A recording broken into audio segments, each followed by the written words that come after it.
விக்ரம் பிரபு அவர்களுடைய 25வது படம். Vikram பிரபுக்கு police story நல்லாவே கிளிக் ஆகுது அப்படின்னு எனக்கு தோணுது. விக்ரம் தொடு, டானாக்காரன், இப்போ சிறை.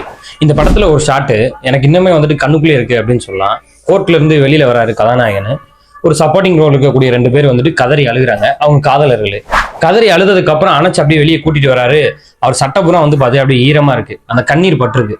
எத்தனையோ படங்கள்ல, தமிழ் சினிமாக்கள்ல, ஏன்னா மலையாள சினிமாக்கள் கூட பார்த்திருக்கேன், அழுகிற காட்சி இருக்கும். ஆனா இந்த மாதிரி நோட்டபிளா ரிலேட்டபிளான ஒரு ஷாட்டை நான் பார்த்ததே இல்லை. இந்த படத்துல அது ரொம்ப ரொம்ப கனெக்டா இருந்துச்சு அப்படின்னு சொல்லுவேன்.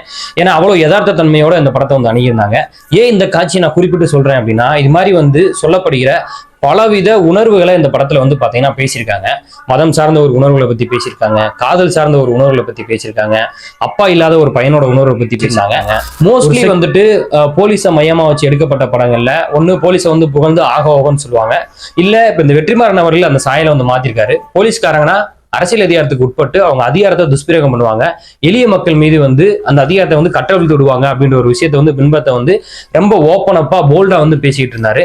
இப்ப இந்த படத்துல நான் கூட அந்த மாதிரியான ஒரு விஷயத்த பேசுவாங்க அப்படின்னு நினைச்சிட்டு இருந்தேன். இதுக்கிடையில இயக்குனர் தமிழ் அவர்கள் வேற பாத்தீங்கன்னா டானாக்காரன், இப்ப இந்த படத்தினுடைய கதை அவருடைய கதை அப்படின்னு சொல்றாங்க.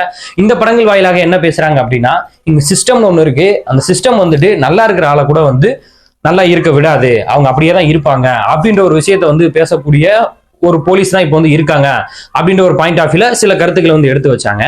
ஆனா இதுல இயக்குனர் என்ன பேசுறாரு அப்படின்னா, செக்யூர் அண்ட் இன்செக்யூர் இந்த ரெண்டுக்கும் இடையில சிஸ்டம், ரிலிஜன், லவ், ஹியூமனோட நேச்சர், ஹியூமனிட்டி, இது எல்லாமே இருக்கு. இந்த எல்லா விஷயத்திலுமே அதிகாரம் ஒன்று செலுத்தப்படும். அந்த அதிகாரத்தை நம்ம எப்படி செலுத்தணும், எங்கு செலுத்தணும், அந்த அதிகாரத்தை நம்ம கையில இருக்கிற இடத்துல நம்மளுக்கு ஒரு காவல் அப்படின்ற ஒரு விஷயம் இருக்கு. அந்த விஷயத்த மக்கள்கிட்ட எப்படி நம்ம கொண்டு போய் சேர்க்கணும், அவங்க கண்ணில் நம்ம என்னவா தெரியணும் அப்படின்ற விஷயத்த ரொம்ப அழகா இயக்குனர் இந்த படத்துல பேசியிருக்காரு.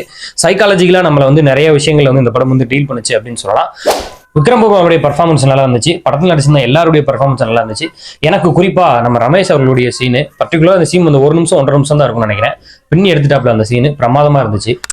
ரீசெண்ட் டைம்ஸ்ல நான் பார்த்த படங்கள்லயும் இந்த படத்துல பேசப்பட்ட எல்லா விஷயங்களுமே ரொம்ப வயலன்ஸான விஷயங்கள். அந்த எல்லா வயலன்ஸான விஷயங்களுமே ரொம்ப அழகா ஒரு மென்மையான ஒரு காதலோட ஒரு சொல்லப்பட்ட ஒரு படம் தான் இந்த சிறை படம். இந்த படத்துக்கு சிறை அப்படின்னு சொல்லி டைட்டில் வச்சிருந்த பதிலா காதல் சிறை அப்படின்னு டைட்டில் வச்சிருந்திருக்கலாம்.